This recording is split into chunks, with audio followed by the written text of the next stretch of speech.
नमस्कार दोस्तों, मैं हूं अजय चौधरी और आज हमारा चल रहा है बेरोज़गारी का पार्ट 2।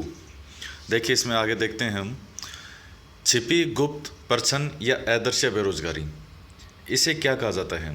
देखिए, जब आधिक्य श्रम शक्ति हो, आधिक्य श्रम शक्ति से मतलब ये होता है कि मान लीजिए किसी खेत में हमें आवश्यकता है 50 व्यक्तियों की, लेकिन काम वहाँ कर रहे हैं 70 व्यक्ति।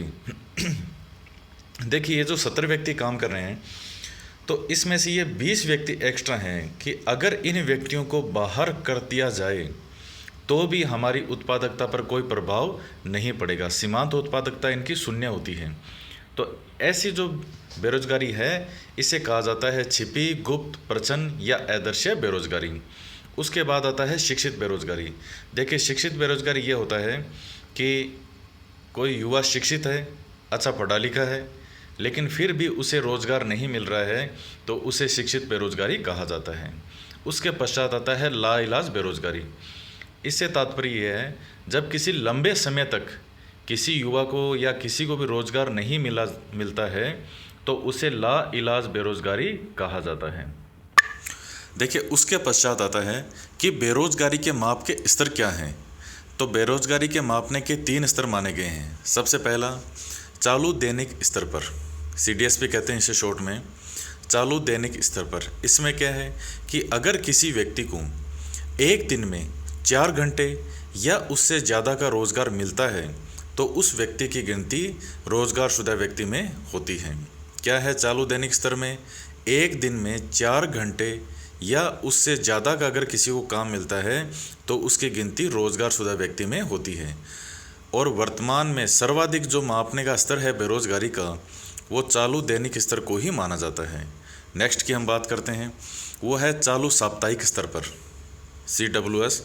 देखिए, चालू साप्ताहिक स्तर पर, इसमें नाम से क्लियर है कि इसमें सप्ताह की बात हो रही है। अगर किसी व्यक्ति को एक सप्ताह में एक दिन भी काम मिलता है, तो उसकी गिनती रोज़गारशुदा व्यक्ति के अंदर होती है। अगर एक दिन भी नहीं मिलेगा तो बेरोज़गार होगा। उसके पश्चात आता है सामान्य स्तर पर। देखिए, सामान्य स्तर पर क्या होता है कि अगर किसी व्यक्ति को एक साल में यानी 365 दिनों में से 273 दिन 273 डेज डेली का 8 घंटे का अगर किसी को काम मिलता है, तो उस व्यक्ति की गिनती रोज़गारशुदा में होती है।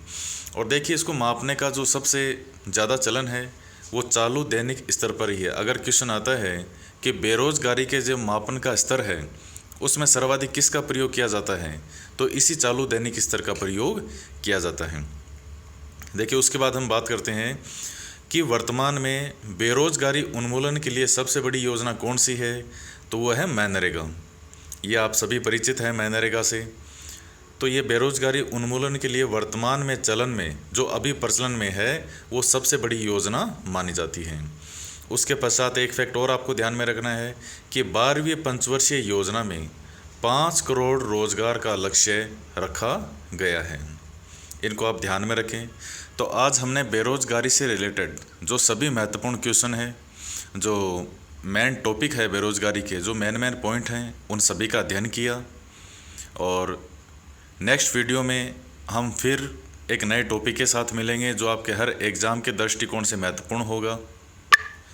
अब देखिए, इसमें पिछले सालों में एक आया हुआ क्वेश्चन है इस टॉपिक से कि भारत में बेरोज़गारी की समस्या मुख्यतया है ए संरचनात्मक, बी चक्रीय, सी मौसमी और डी घर्षणात्मक।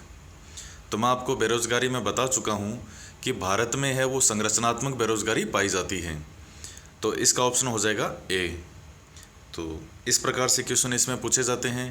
नेक्स्ट वीडियो में हम फिर से कुछ नए टॉपिक के साथ, नए वीडियो के साथ मिलेंगे। तब तक के लिए धन्यवाद।